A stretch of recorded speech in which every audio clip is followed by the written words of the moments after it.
All right, so welcome into my college football week number 10 recap where I go over all of the matchups along with the current FPI top 30, beginning with Ohio State beating Rutgers, barely covering the spread. This was a game Ohio State was outgained by Rutgers. It's just one of those years. Very strange, though, for Ohio State to have this type of team to where they really have no explosiveness on offense. At this point, Kyle McCord, he's not getting any better. He is what he is. He's probably going to be starting for Bowling Green next year after transferring. I don't know. It's just hard to trust Ohio State with their current quarterback play.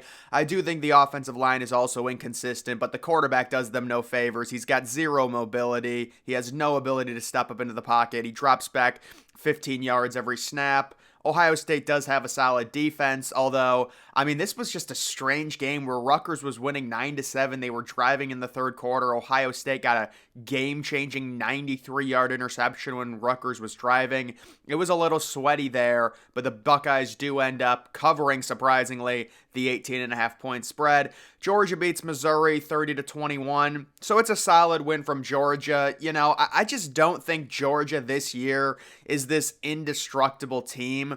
At least that's kind of the vibe I got. It's a 9-point win. They were 15, 16-point favorites. Sure, you beat a decent Missouri team. Missouri, towards the end of the game there, I don't know what they were doing throwing all those back shoulder sideline passes, but either way, Missouri, they're not going to fall far. They're still 7-2. It was a good showing against Georgia, but Georgia at this point basically already locked up their spot in the SEC championship. Michigan crushes Purdue. Purdue gets a pretty crazy backdoor cover, plus the 32.5 there, but a very easy win for Michigan. Really not much to say about that.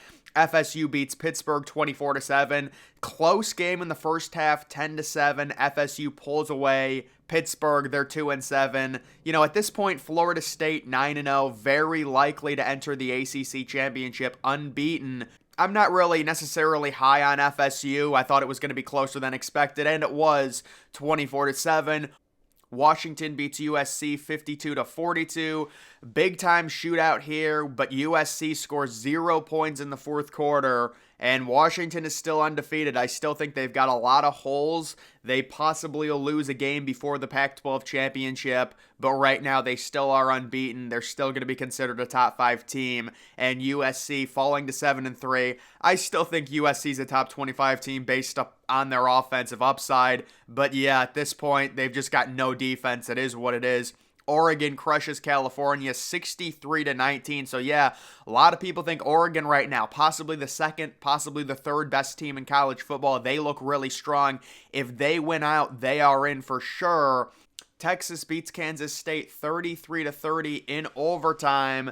It's a gritty win without Quinn Ewers. They get it done against the Kansas State team who possibly could have made the Big 12 championship here with a win. They would have been in the driver's seat. It's a tough loss. You go for it on 4th and goal from the 4. Right now, Texas is the Big 12's last chance at possibly making the playoff. Bama beats LSU. Jalen Milroe with a Heisman-type performance, 42-28. Daniels for LSU did go out late in that game, but he is officially off the Heisman board with 3 losses. Bama right now trending. Certainly, I would say Bama and Oregon are the 2 teams that everyone is starting to taking a liking to. Bama has a really good resume now, and that LSU loss is very brutal for FSU, who really needs to win out now, considering that LSU, game looks a lot less, or not a lot less, but a little bit less impressive now that they are 6-3. They're going to be ranked lower than 14. But yeah, Alabama looks really good. They're 6-0 in the SEC, and their offense is really coming along with the development of Jalen Milroe.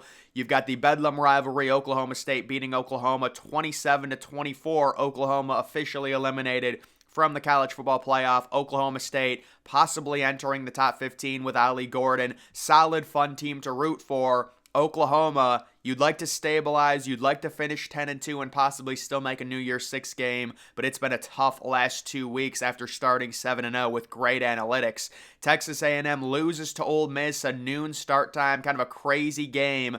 Ole Miss is 8-1. They do have a game at Georgia. I'm expecting them to lose that game, but still, right now, the hype is getting real. It'll get crazy if they somehow beat Georgia. They are sitting there with 1 loss, but they have virtually 0% chance of going to the SEC championship because they need Alabama to lose twice If the weird thing with Ole Miss is if they win out, what do you do with them? Because they're going to have some solid wins.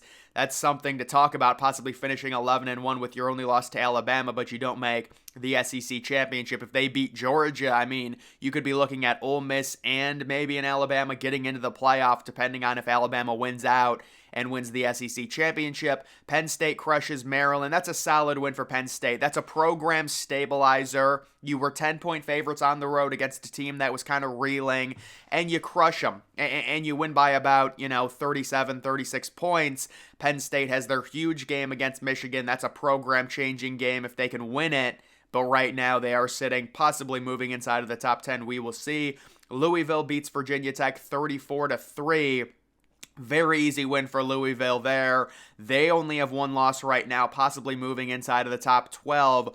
Could they be at a spot where if they win out, beat FSU in the ACC championship, could they get in? I don't think so. I believe Louisville has a horrible non-conference schedule that's going to hurt them significantly. Clemson beats Notre Dame. Well, Notre Dame, that's not good for Ohio State. You would have liked to have seen Notre Dame win that game. Notre Dame did outgame Clemson, but I warned people that Clemson was this team to where they were only 3-point underdogs. It's not like this is a crazy upset. Sam Hartman throwing that pick six, that's going to be a death blow, and they end up losing that game. So Notre Dame very likely going to finish the season 9-3. They have 2 easy games left. Oregon State beats Colorado 26-19, so Colorado does cover the spread, sitting at 4-5. Possibly going to miss a bowl game, though. Oregon State gets the job done on the road. Tennessee crushes UConn 59-3. They end up covering that massive spread. Not surprising. UConn is really reverting back to their old ways after having a decent year last year, sitting at 1-8. You do have Utah crushing Arizona State 55-3. I don't know how Utah's offense scores 55 points. Nothing adds up there. It is what it is. They end up destroying Arizona State. Arizona beats UCLA, so Arizona sitting at 6-3, possibly entering the top 25. They've had a quiet, very solid season. Kansas beats Iowa State 28-21. That's a gritty win for Kansas on the road with Jason Bean there, beating a decent Iowa State team who's played better recently and was actually sitting 2-point favorites. Kansas, they're going to be entering the top 20 in all likelihood. Tulane beats East Carolina, so that's 3 straight weeks now Tulane has not covered, and they're looking really weak to me. I mean, we'll see, but right now they are 5-0 in the American. And then Army beats Air Force. Air Force, the dream is officially dead, or at least probably dead. Maybe if Air Force wins out, they finish 11-1. Possibly they make a New Year's Six Bowl. It's still unlikely. But yeah, I did have Air Force going undefeated, and rest in peace to that. It's really not all that surprising. I understand they were 18-point favorites, but when you're a triple option team, this can basically happen to you any week. Either way, we will move on to the official FPI analytical rankings. You can see Ohio State and Michigan virtually tied. Ohio State 0.3 points in front of Michigan at this point. And then you do have Oregon. So I actually really like the top 3 in these rankings. Oregon at number 3. They've been playing amazing. They have a complete team, really good offense, really good defense, good receivers, veteran QB. Seems like Oregon almost has it all. They do have to win out, but they're looking really good. You do have Penn State sitting at number 4. Certainly, I would disagree with that. I would move Penn State down to about 8 or 9. They're still solid, but they're going to have to prove it against Michigan and actually win a big game. Alabama sitting at number 5. Alabama moves down 2 spots. I mean, come on. I mean, that's just the analytics, though. But yeah, Bama, they're possibly a top 5, top 6 team based on their resume. They've stacked really good key wins. Their only loss was to a good Texas team. Yeah, they're looking really good. They do need to win out. You have Georgia at number 6. So, a lot of people are going to want Georgia at number 1 in terms of the playoff committee rankings because Ohio State maybe didn't look that good against Rutgers. Their win against Notre Dame got devalued. I wouldn't, hate on Georgia going to number 1, Ohio State falling down a little bit. I don't know if they'll do it. It kind of is anecdotal at this point. It is what it is. FSU sitting at number 7. Yeah, FSU, they're all right. They're kind of going through the motions right now with their win against Pitt. You do have Texas at number 8, up 1 spot after their win against Kansas State. Oklahoma only down 1 spot. That's because their early season analytics are really helping them. LSU sitting at number 10. Yeah, so people are going to disagree with that. The reason LSU doesn't move down is because when you're facing a team like Alabama on the road, losing 42-28 with the quarterback getting injured in the 4th quarter, I mean, the context of that game, It's not like they got, blown out, or it's just it's a proportional loss to where you could understand them not moving down in analytical rankings. Kansas State up one spot to number 11. So Kansas State, even with their loss against Texas, it was a good performance. It was against a backup QB, though. Notre Dame down to number 12. Ole Miss at number 13. You do have Tennessee up one spot to number 14. A lot of people are going to hate on this for sure. Washington all the way at number 15. That's due to their weak defense, I would say. The other problem with Washington, they've had a few games against really bad Pac-12 teams that they barely won. So that's obviously going to weigh down their overall analytical rankings. Although they are 9-0, you do have Texas A&M at number 16, obviously. That's a bit ridiculous. They've lost some close games, I get it, but certainly with 4 losses.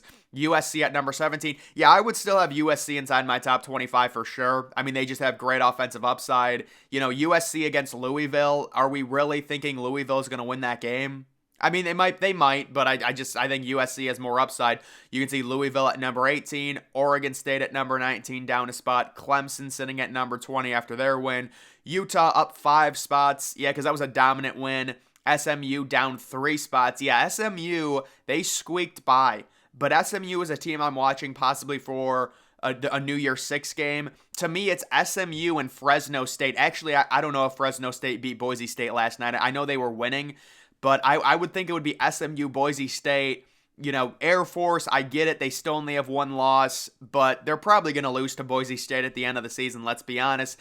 And then Tulane, I just think Tulane already had their chance last year. Let's give it to another group of 5 team. North Carolina coming in at number 23. They're down a spot. They crushed Campbell. You do have Missouri sitting at 24. They didn't move at all, and nor should they, really. I mean, you lose by 9 points on the road against an extremely talented Georgia team. It's not a horrible loss or anything like that. Miami, they lost. Yeah, rest in peace to the ACC. They really needed Miami to win that game to get ranked, and Miami would have been ranked if they would have won that game. UCLA, that was a disappointing performance against Arizona. Oklahoma State. Yeah, Oklahoma State down at 27. It's because their early season games were really bad. So the analytics are weighing down their early season games, which is fair because a lot of us tend to be prisoners of the moment. I mean, I did say Oklahoma State was going to enter the top 15, and they probably are. But it is also important to account for they really sucked early in the season. It is what it is. Duke down at 28. They've had an unfortunate run with the Riley Leonard injury. You have TCU 4-5 sitting at 29. TCU's kind of a feisty team. And then Arizona gets a shout out at number 30. They are 6-3 right now. But guys, that is going to do it for my official College Football Week number 10 recap. Make sure you're following me on X. Link to that's always in the description.